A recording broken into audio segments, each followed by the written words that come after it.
The Case of Vampire Vivian by Michelle Knudsen. Illustrated by Amy Wummer.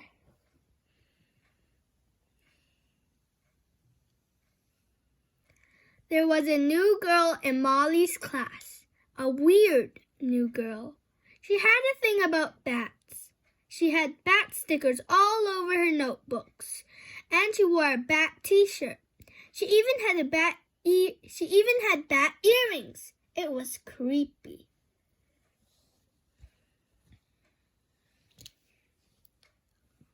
The new girl had moved in right down the street from Molly. Her name was Vivian. Molly told her parents about Vivian after dinner.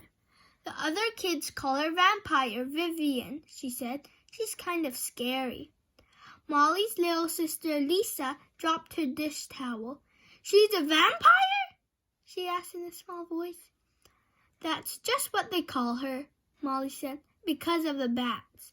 Vampires aren't real, sweetie, their mom told Lisa. Lisa still looked scared. That night, Lisa jumped into Molly's bed. A bat had flown by her window. It's her, she gasped. It's Vampire Vivian. She's trying to get me. Molly could barely see the bat flying away in the darkness. Don't be silly, she said. Vivian isn't really a vampire. Then where did the bat come from? Lisa demanded. That's a good question, said Molly. I've never seen a bat around here before. On the way to school, Molly told her friends Louis and Frank about the bat. You don't think Vivian could be a vampire, do you? Asked Louis. I guess we'll just have to find out, Molly said. When Molly got to class, she made a list. Then she looked it over. Vivian had no trouble going out in daylight. She was sitting right there at her desk. She was wide awake, too.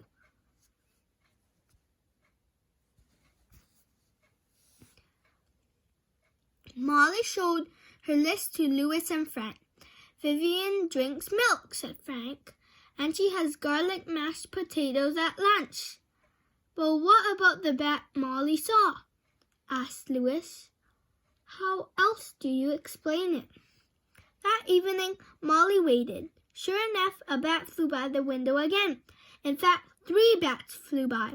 What are they doing up there? Lisa whispered from under the blanket. Just swooping around, Molly said. Molly noticed more bats by the street light, but they weren't the only flying things. There was something else, something very small. Bugs, she realized. The bats were chasing bugs. Why would vampires chase bugs? Asked Frank. When Molly told him what she had seen. Maybe they're not very smart vampires, said Louis. Maybe they're just regular bats, Molly said. But why did they show up right after Vivian moved in? Asked Frank. I wish I knew, said Molly. We'd better find out more about bats. After school, they went to Frank's house to search the internet. There were lots of bat sites. I guess Vivian's not the only person who has a thing about bats, Frank said. Molly wrote down all the interesting facts they found.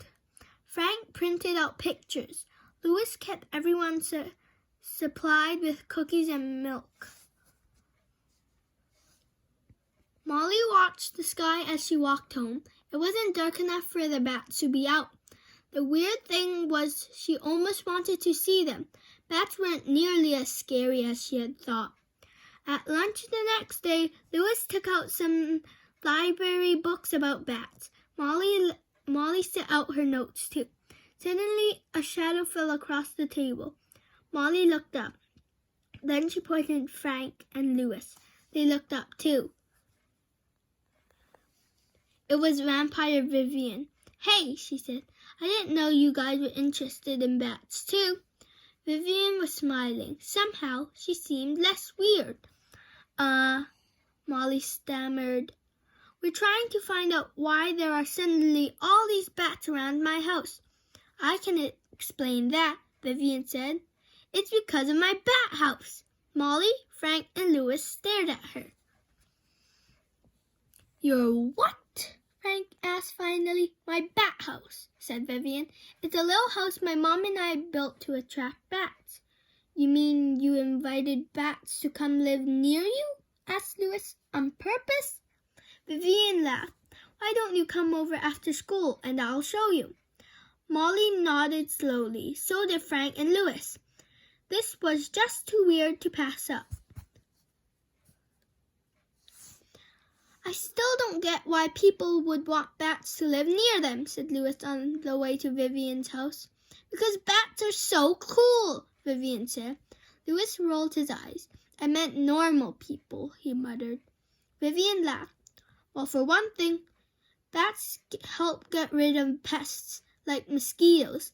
Some bats can eat 1,200 insects in 1 hour. Whoa, said Molly. Vivian sure knew a lot about bats. The bat house was attached to the back of Vivian's house. Are there bats in there right now? Asked Frank. Vivian nodded. A colony of big brown bats moved in last week, she said. Vivian passed around binoculars so everyone could see the bats better. They're hanging upside down. You can just see their furry little heads. There sure are a lot of them, Frank said. Molly tried to count them, but the bats were squished too close together. It was hard to tell whether one bat ended and other began.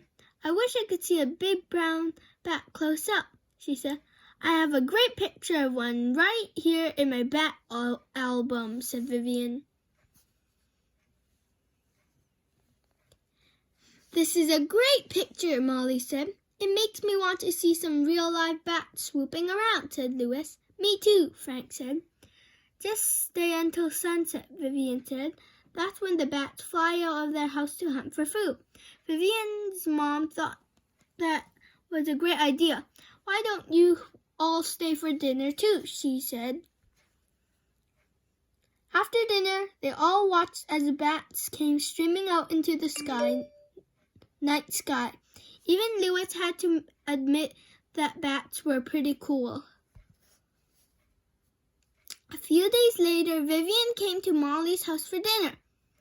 Vivian had been a really good sport about the whole vampire thing. I'm not worried about vampires now, Lisa told her. Not since I met this new boy. I'm pretty sure he's a werewolf. Vivian and Molly laughed. Forget bats and vampires. Those sisters were the weird one.